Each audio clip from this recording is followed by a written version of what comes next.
Hey guys, welcome back.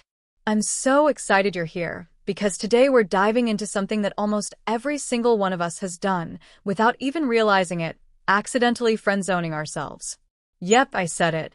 You might think you're just being kind, chill, or friendly, but some subtle habits could be sending the exact opposite signal, making that special someone see you only as a friend. I remember a time in college when I had the biggest crush on this guy, let's call him Jake. I thought I was doing everything right, laughing at his jokes, always being there when he needed help, texting him first, but somehow I ended up stuck in the friend zone. Totally confusing, right? Most people miss the signs of self-friend zoning because they look harmless or even like being a good person. So, today I'm breaking down 4 ways you might be accidentally friend zoning yourself. And trust me, once you see them, it all makes sense. So, why does this happen? Why do so many of us end up in the friend zone without even realizing it? Well, here's the thing. Attraction is complicated. People rarely spell out exactly how they feel, especially in the early stages. Instead, we rely on small signals, subtle cues, and a little bit of intuition. The problem is these signals can be easily misread, both by the person giving them and the person receiving them. Take me and Jake, for example. I thought I was showing interest by being helpful, texting him often, and being super supportive. But the truth is, I was giving all the right signs for friendship. I was consistent, kind, and reliable, but I wasn't creating any moments that felt romantic or flirty. In my mind, I was being a great friend. In his mind, I was exactly that, just a friend. This is actually really common. You're not alone if you've ever thought, why doesn't he notice me that way? Or am I sending the wrong signals? The reason most people get stuck here is because self-friend zoning often feels invisible. You're not rejecting yourself on purpose. You're acting in ways that seem natural, maybe even attractive, but they communicate safety, comfort, and support rather than desire and intrigue.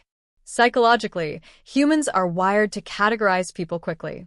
When someone is always there, never pushy, always dependable, the brain automatically tags that person as a friend first. That's why so many of us are unintentionally sabotaging our own chances of moving a crush into a romantic connection. And here's the tricky part.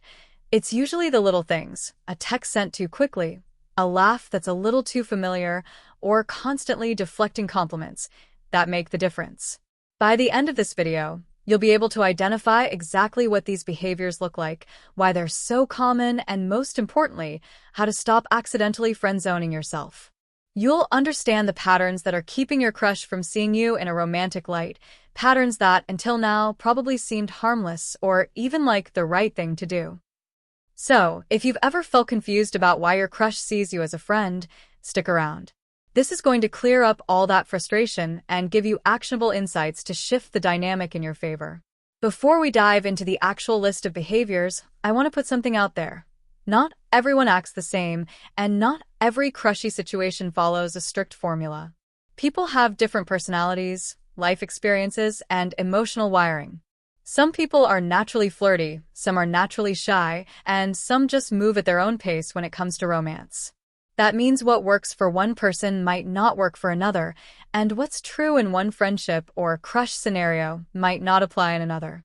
That being said, there are patterns, common behaviors that tend to unintentionally signal friend zone rather than romantic interest. These are the subtle actions, often overlooked, that can completely change how someone perceives you without you even realizing it.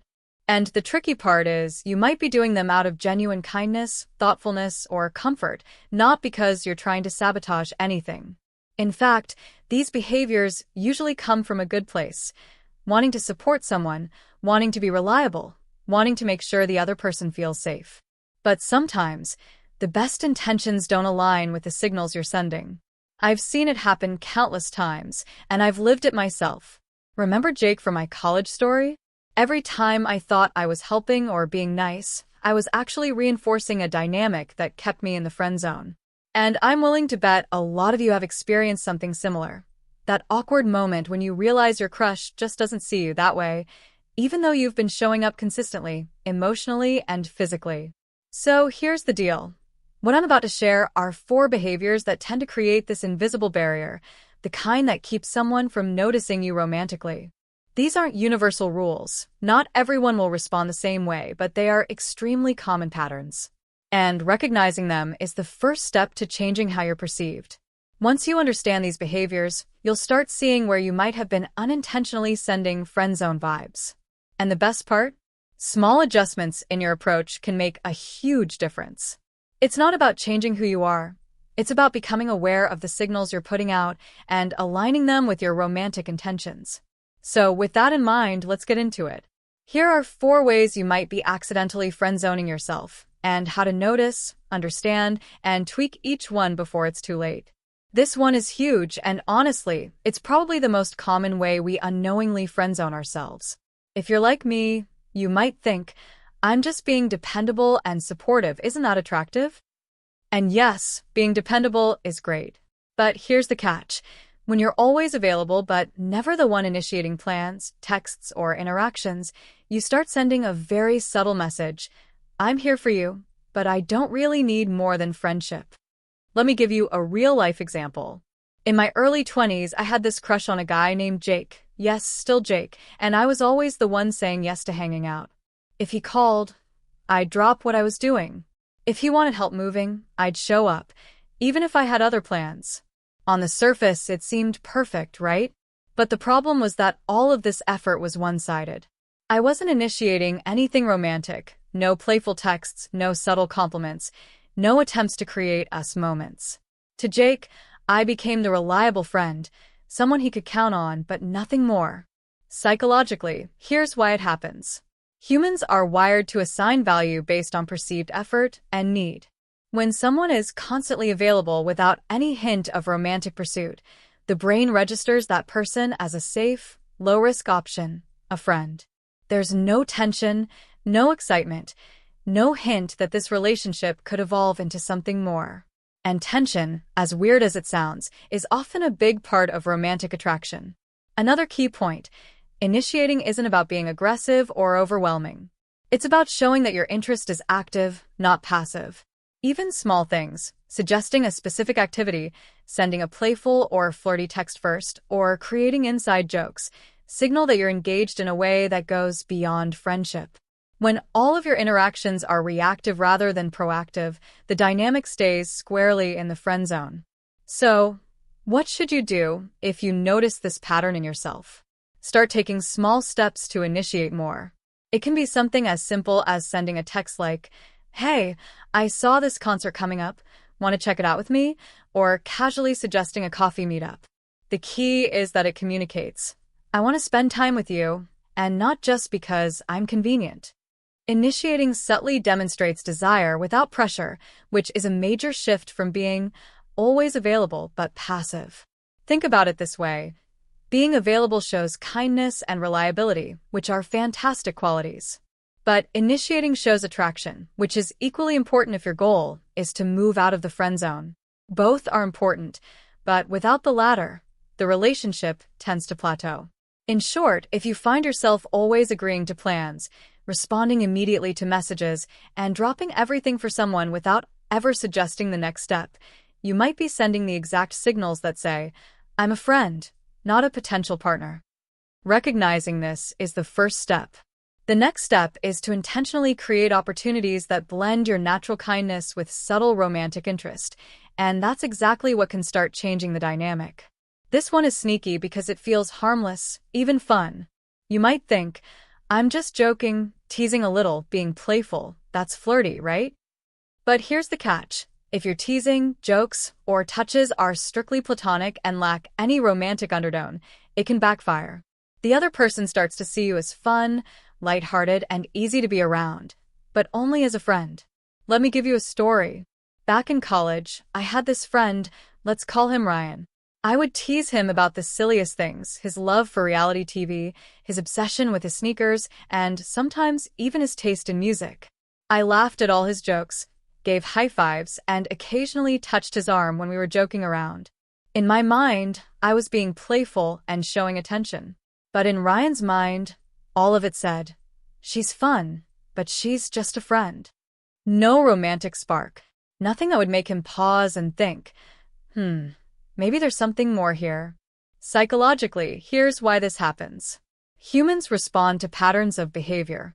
When someone's entire interaction style is playful and lighthearted, the brain categorizes them as low-risk, safe, and enjoyable, all things that describe a friend. But romance usually requires a balance: warmth, intrigue, vulnerability, and a hint of tension. If your signals are 100% friendly and joking, the romantic layer never develops.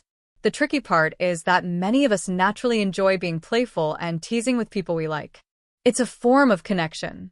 But if you don't mix in signals of interest, subtle compliments, lingering glances, or moments where your attention singles them out, the brain doesn't read it as romantic. You're basically friend-zoning yourself while thinking you're being flirty. So, what's the solution? Start layering in intentional cues that show romantic interest. For example, compliment them in a way that feels specific and personal, like, "I love how passionate you are about that project. It's really attractive." Or add small moments of closeness that feel a little different from how you interact with other friends. Even subtle touches or slightly longer eye contact can shift the energy from friendly to intriguing. Remember, it's not about changing who you are or forcing a flirty persona that doesn't feel natural. It's about awareness. Noticing when your playful behavior might be perceived purely as platonic and sprinkling in small cues that convey, "Hey, I like you," in a different way. Another tip: watch your timing. Playfulness works best when paired with moments of sincerity. If every interaction is a joke, it's hard for the other person to register the underlying attraction. Mix in occasional genuine compliments or moments where your interest is obvious, and suddenly your playful personality becomes magnetic instead of just fun. In short, being playful and joking around is great. But if it's all you do, it might be friend-zoning you faster than you think.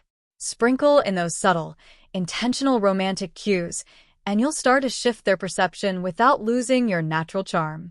Here's one that's easy to miss, but it's surprisingly common. When you like someone, it's natural to want to bond on a deeper level. You might think, if I share my feelings and struggles, they'll see the real me and get closer.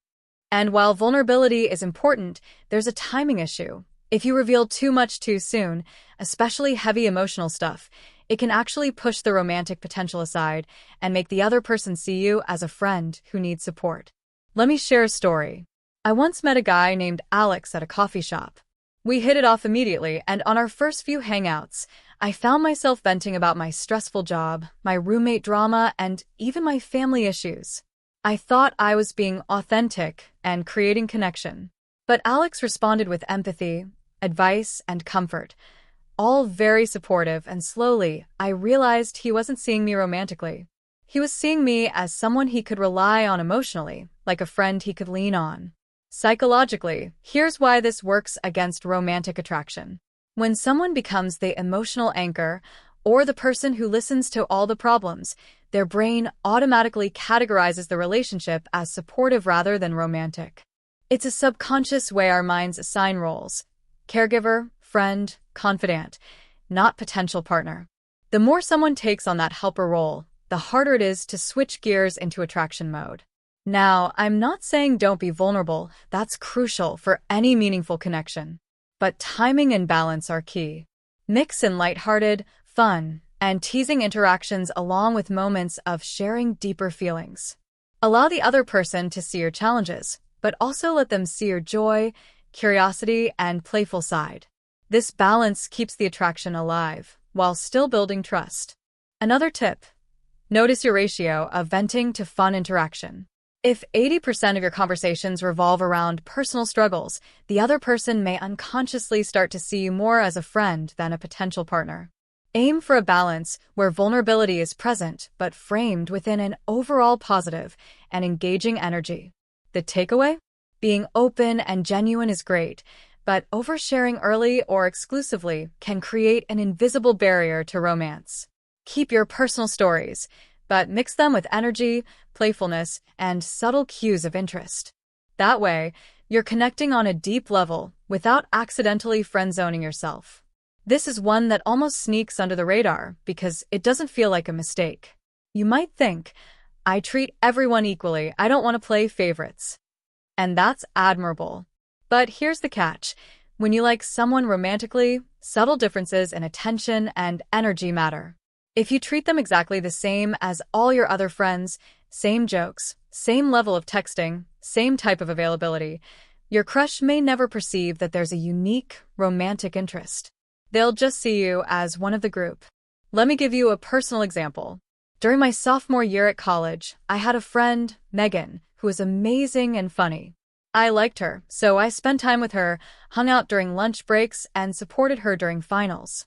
But here's the thing, I also did the exact same for 4 other friends in my group. I did make an effort to carve out little exclusive moments that felt unique to our connection. Megan started to see me as a consistent, reliable friend. Wonderful, yes, but no spark or romantic tension was created. Psychologically, this is about exclusivity and perceived effort. Humans are wired to notice when someone invests extra attention in them. It's the little things. A text sent just to check in on them, a playful nickname, a spontaneous invitation that only involves the two of you. These subtle signals communicate that they hold a special place in your life. When you don't differentiate, your brain and theirs categorize the relationship as equal to all others, friendly, but not romantic. Here's another example. Imagine your crush gets a compliment that feels generic, like, you're cool, versus a compliment that's specific and thoughtful, like, I love how passionate you are about photography. It's inspiring. The first blends into everyday interactions. The second feels personalized and meaningful, showing attention and admiration that goes beyond friendship. Small differences like these can drastically alter perception. So, what's the solution? Start by identifying ways you can create subtle distinctions in your interactions. A quick text just for them, a unique joke that only you two share, or a slightly more intentional gesture can signal interest. It's not about being overwhelming or intense. It's about being noticeably special in their world. The key is intentional presence. Make sure that your attention, energy, and actions toward them are slightly elevated compared to your other friends. This creates a psychological and emotional signal. I see you differently, and I care in a way that's not just friendly. That's how you start breaking out of the friend zone without doing anything dramatic or out of character. In short, treating your crush exactly like everyone else might feel fair and balanced, but in reality, it can lock you into the friend zone. Start paying attention to subtle differentiation, the small gestures, unique moments, and focused energy, and you'll give them reason to see you in a new, more romantic light. In today's world, texting, social media, and DMs are a huge part of how we connect. But here's the tricky part. If your interactions are almost entirely online, you might be unintentionally friend-zoning yourself. Sending memes, reacting to stories, or liking their posts is fun, but without adding a layer of personal, romantic energy, it often comes across as casual friendship rather than attraction. I remember a guy I liked in college. Let's call him Ethan. We texted constantly, shared memes, and commented on each other's posts. I thought we were building connection, but when it came to real-life interactions, he saw me as a fun, reliable friend. All our digital back and forth didn't translate into romantic interest because the online interactions lacked subtle cues of desire, flirtation, or exclusivity. Psychologically, small digital gestures are emotionally meaningful, but they need intention. A carefully timed compliment, playful teasing in messages, or suggesting an in-person hangout can turn online friendliness into romantic intrigue. Otherwise, your consistent online presence risks creating a just friends impression, even if your heart is hoping for more.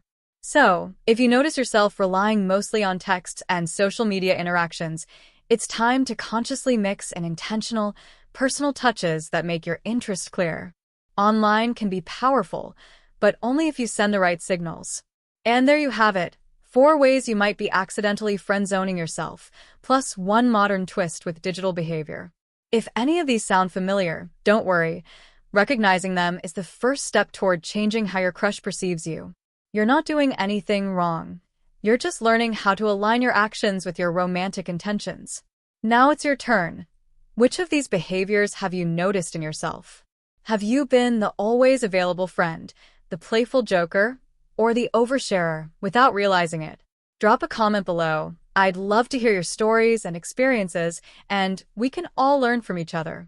If you found this video helpful, make sure to like, subscribe, and hit that notification bell so you don't miss the next one.